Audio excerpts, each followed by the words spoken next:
Welcome to the Clock Tower. I'm Brandon, and today we are going over Fate Grand Order Absolute Demonic Front Babylonia. With this deck video that we're going to look at specifically the blue-red build of this deck. The combos, we're just going to highlight those right away. Looking at the level 1 combo with Mosh being on book, this combo allows you to be able to, after you've discarded a card, look at up to 4 cards off the top of your deck and choose 2 characters to add into your hand. And then for our endgame combo, we're running off of the Ishtar that allows you to be able to pay 2, discard 2, to then shuffle back 2 cards into your opponent's deck to then burn for 4. Triggers that we're running off of this one is going to be book and then salvage. Leading in, I want to kind of be clear up front with the expectations with this deck. The things you're really trying to do here at level 0 is having these big zeros, as well as utility zeros that allow you to keep moving forward.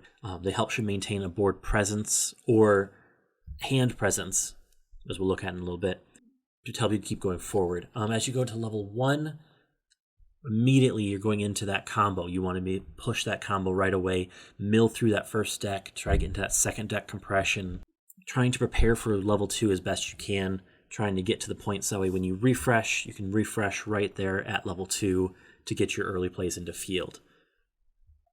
Level 2, heal, stall, kind of waiting to strike your opponent. So you're combining not only with early play heals, you're also trying to do a little bit of neg soul. You're also trying to leaf a counter, which is the counter that allows you to essentially top check your deck, remove characters from it, so that way you can get to that cancel much, much quicker. You're kind of holding out in this holding pattern at level 2, so that way when you get to level 3, you can then turn around and optimally strike your opponent when it hurts the most to be able to close out the game from there. So here's the list of the cards that I run in the deck, as well as the ratios. Just wanted to keep that out there for you so you can have a visual representation of the deck going forward. So let's look at level 0. Really quickly, all of the different card names are mentioned along with a generic description of what they do. Some of the big things to highlight, though, are going to be the Climax Ditch here at level 0, so you can discard a Climax to then salvage a character. Cross turn becomes a 4k power. Got a couple here that are going to be about 4k power, so you have a really decently strong level 0 front line. The other card that actually is really important for this level 1 game is going to be the No Buts Ishtar. It allows you to be able to, at the start of your opponent's draw phase, reveal the top card. If the level 1 or higher, it comes back to hand. This is going to let you not only maintain hand size, but at the same time have these attackers. You can, on the next turn, play it again to pay 1, discard it, look at 4, choose 1 to get that combo in the hand ready to go. So it's a very utilitarian piece that allows you to maintain hand size and kind of give you that advantage that way. Really powerful card for this level 0. Also worthy to note, the granting special rights Ereshkigal. It's at level 0, but it's really best played later in the game to be able to deny Encore, like 2 cards that your opponents may want to try to keep, like the Shizus from Slime. Anything that has hand Encore, Shizus, the Unions, cards like that. So as we kind of look at a level 0 board game state, this is kind of a generic idea of what it would look like. Some of these pieces can change out. We have the Kingu, we could change that out for the No Buts Ishtar. We have the Marker Ishtar that allows it to get up to 4k. The Firm Courage Mosh, which allows that also to be on 4k on your opponent's turn. Brainstormer, which grants 500 power. The Brainstormer isn't as needed, I found, in the set. You're able to kind of move through the deck relatively quickly without it. So it's really more of a tech piece as opposed to a instrument for the deck itself. Going into level 1, you're really trying to hit that combo, the Trusted Her Master Mush.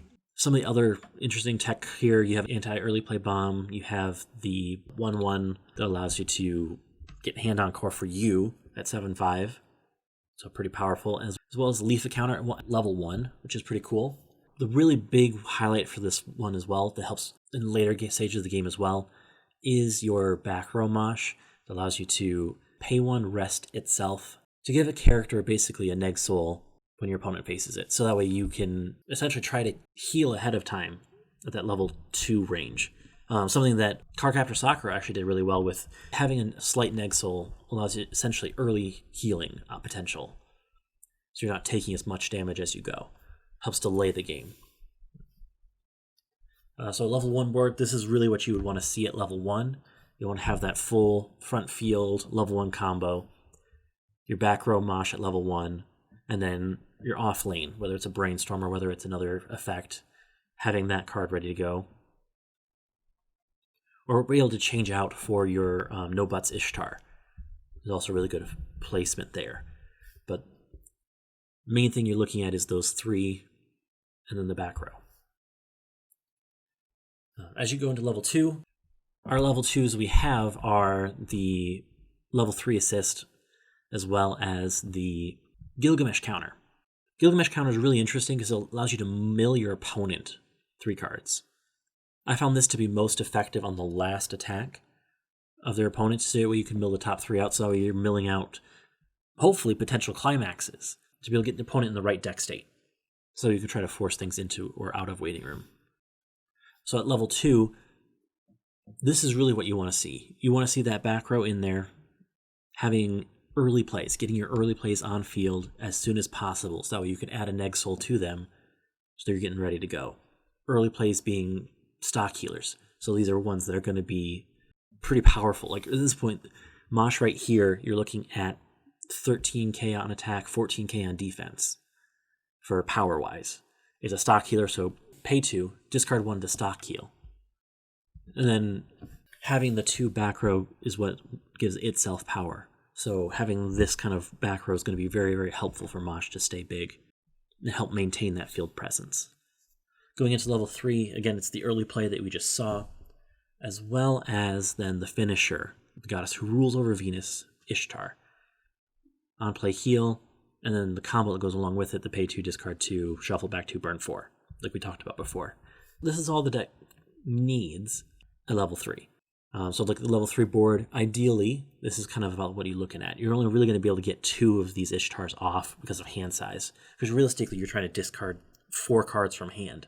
Unless you're triggering excessively, you could reasonably get 2 of these off. And then the third lane saying a mosh that survived from before. So you're not costing as much stock that way. Throwing in the Reshkagal, so that way you can negate your opponent's hand encores, or just encore in general, to make sure you can clean board, so that way you're helping maintain your advantage that way. They're not able to keep things on field that they would want to help keep their game going. So overall, our objective, level 1, get that combo out there, collect the cards, filter the hand.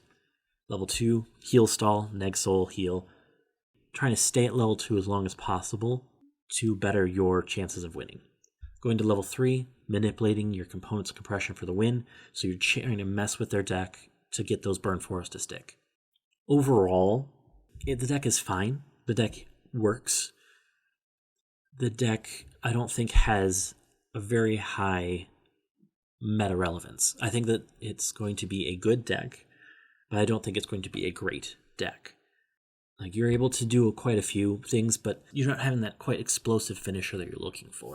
It feels very incomplete. And this is not without some research. For example, looking at some of these combos, looking at level 1, I put up here another 5 combos from the set itself that are interesting to say the least. On the left, those 3 are on reverse combos, which can be difficult to pull off in a meta where either standby is taking place, and so you're trying to figure out how to get on reverse combos on something that's bigger than you, or on things that characters can either run or move, or JC, pull it back to hand so that way you no longer have reverse targets.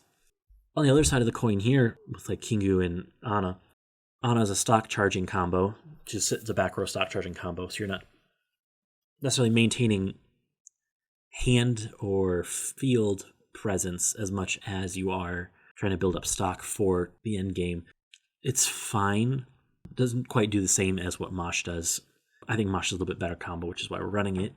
And then the Kingu, very similarly, you have the chance of, if the top card is a character, then I can draw it, and then after paying 1, trigger twice, which Twin Drive is fine. It gets up to 5/5, 6/5 on attack. it's fine. But if you're going to get 6/5 on attack, why not try to filter for 1 so you get or plussing 1 before you even attack. You're also getting that mill out with Mosh. Mosh just feels like a better combo throughout playing the deck itself. As we go into level 3, there's a couple other options at level 3 too that are okay, that feel decent. The Gorgon allows you to be able to get cancel burn 3. So if you're trying to stick 3 as often as possible, whether it's on attack with the Gorgon, assuming you're not triggering there. So you're swinging for 3, you can't cancel, you're attacking for 3 again, essentially. It's just trying to force that damage through. It's okay.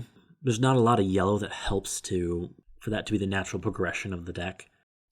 And then, if we look at the green packages, we see the Time for the Final Battle Gilgamesh, which is a interesting combo, being able to essentially rest the card to get rid of the card in front of it and then do some very selective burns, which is interesting.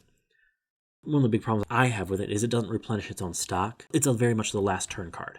You're declaring to your opponent, this is my last turn because I'm going to beat you here.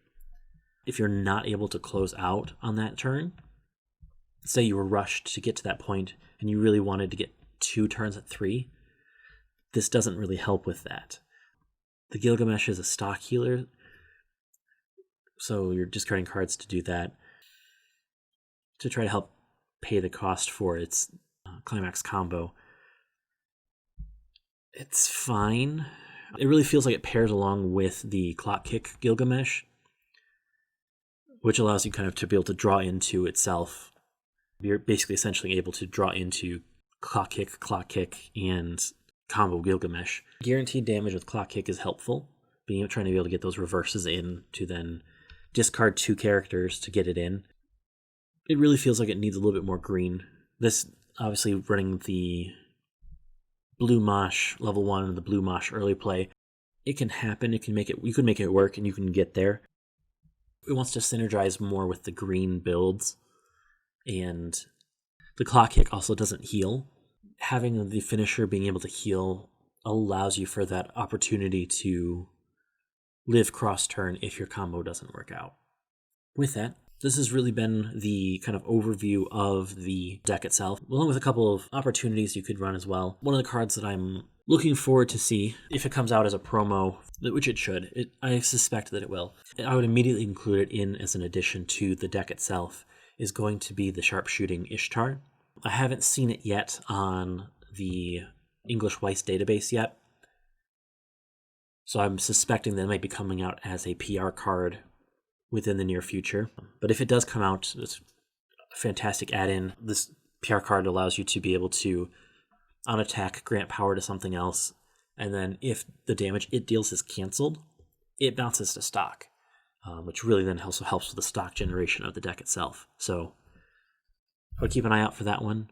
But yeah, other than that, this has kind of been our deck build for Fate Grand Order. We're going to have gameplay of this deck on Thursday, so you can kind of see it in action and see how the different pieces interact with one another. And then next week, we will be back to the clock talk, so we're looking forward to that.